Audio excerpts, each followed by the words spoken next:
Hari Om. On the occasion of Shankara Jayanti, I have presented one of Shankaracharya's composition, that is Guru Ashtakam. Guru Ashtakam emphasizes on the importance of Guru.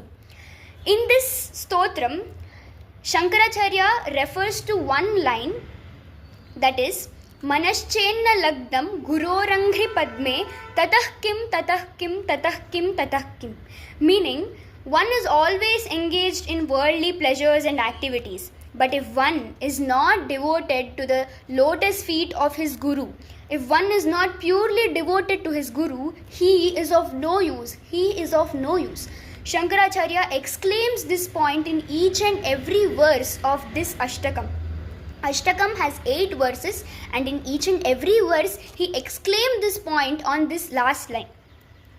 So, let's pledge on this Shankara Jayanti that we will pay homage to our Gurus, we will devote ourselves to them, and also we will contribute ourselves in preserving the great compositions of Shankaracharya, and we will always respect him with full devotion.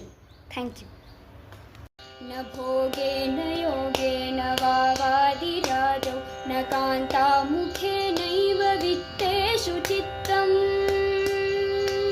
मनश्चेन्न लग्नं गुरोरङ्घ्रि पद्मे ततः किं ततः किं ततः किं ततः किम्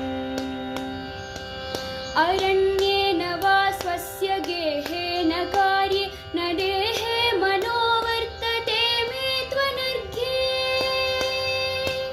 मनश्चेन्न लग्नं गुरोरङ्घ्रि पद्मे ततः किं ततः किं ततः किं ततः